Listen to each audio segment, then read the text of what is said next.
My daughter is 23. I'm dad, by the way. A few years ago, my wife, not her mom, took her to get a birth control device and she was always happy with it. Fast forward about a year and she meets a guy, he's 28, online and falls in love. He lives in another state. He lives with his grandma.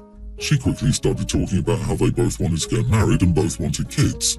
About 3 months before her trip to meet him in person, she told me she'd gotten her device out and switched to the pill because she didn't like it anymore.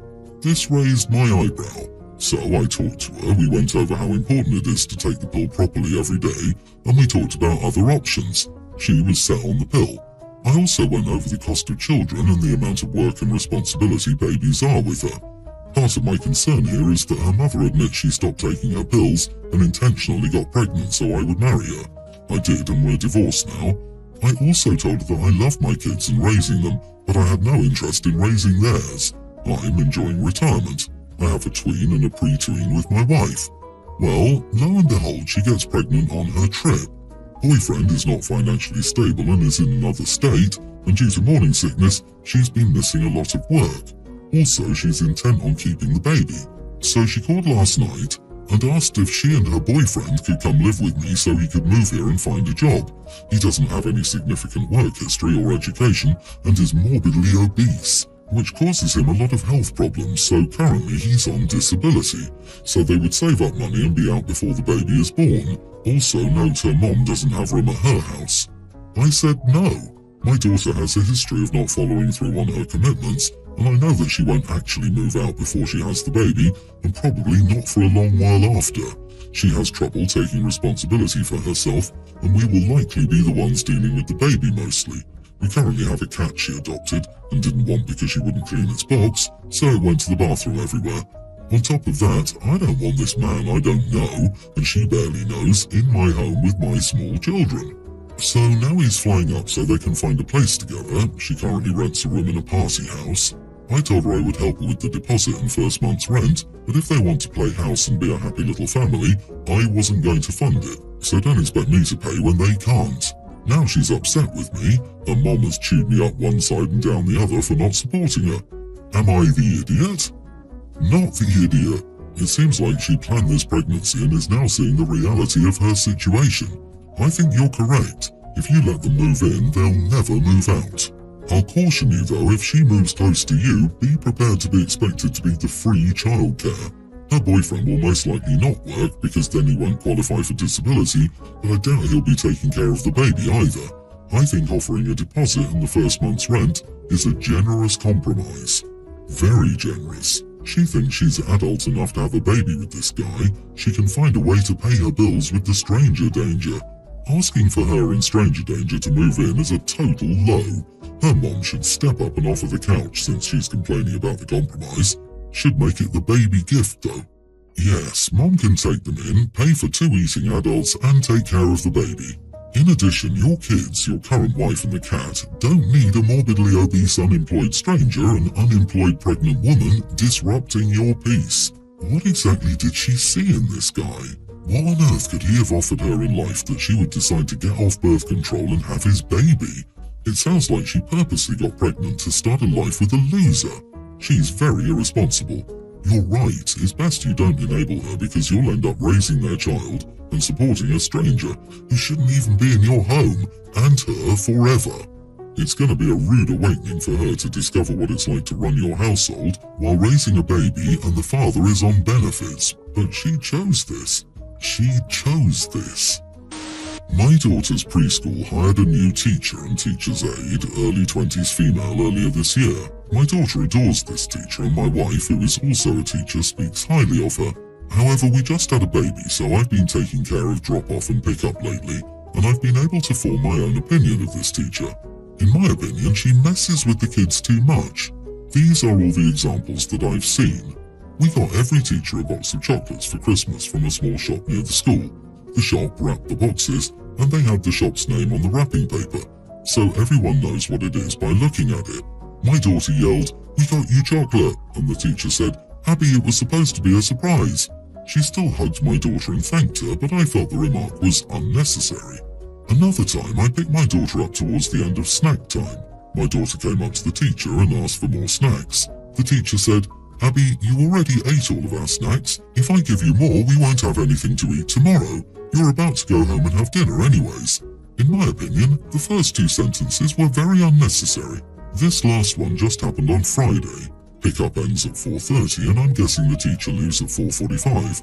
I called the school and said I was going to be late for pickup and I got there at around 4:45. When I got there, my daughter was with a little boy whose parents had been there for 20 minutes but he was refusing to leave. My daughter was getting her stuff and I saw the teacher give the boy a spray bottle, a rag and gloves and say, "Jack, if you want to stay, you're going to have to clean the tables and then vacuum. I have to go home and your mom can't wait forever." She went to the closet, got her stuff, and started walking to the door. His mom also started to walk away.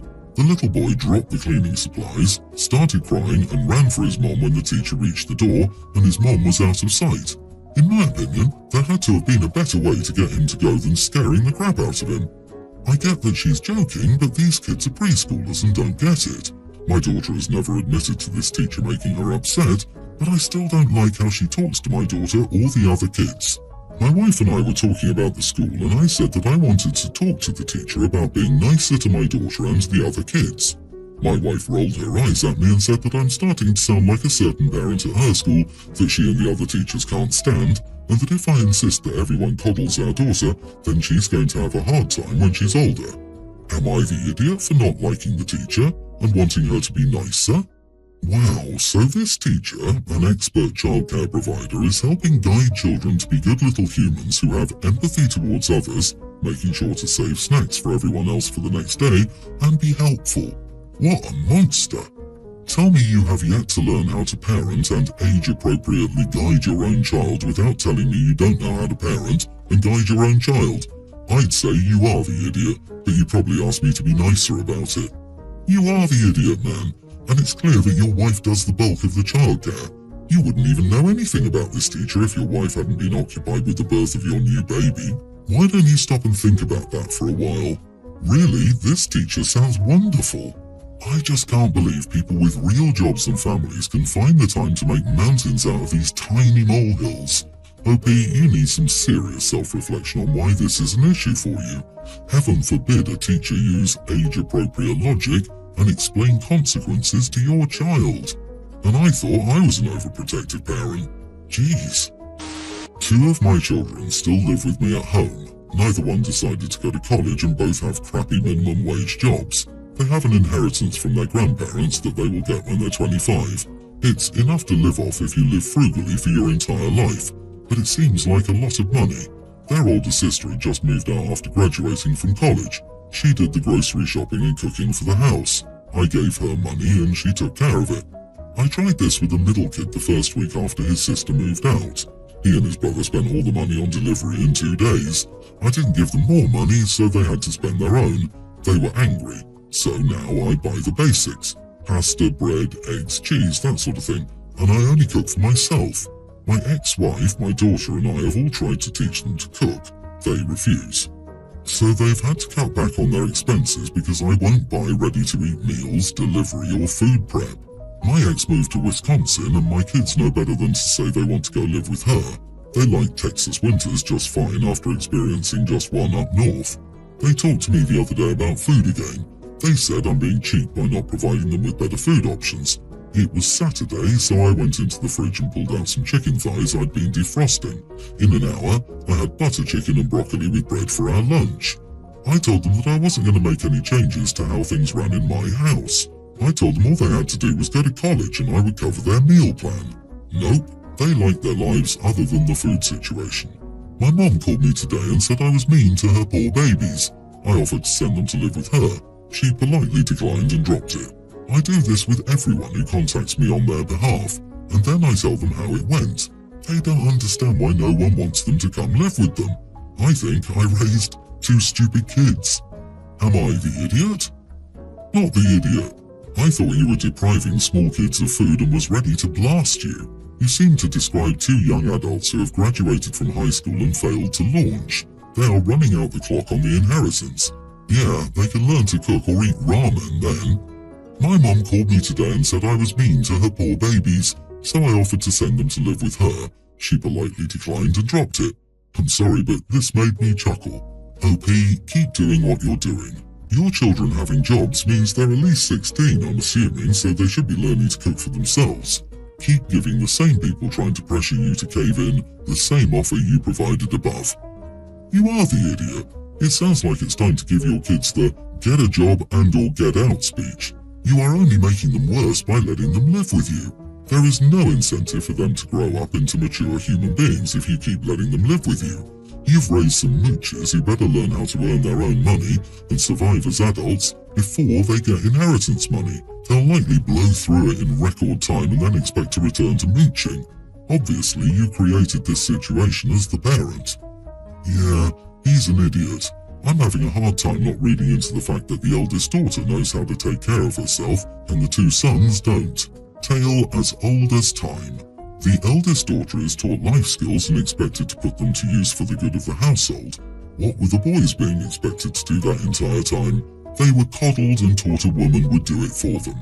Way to go, parents. OP obviously needs to keep trying to correct it, but I think they messed up with their boys and that's on them. I, 37 female, am married to my husband, 38, and we have a daughter together, tween.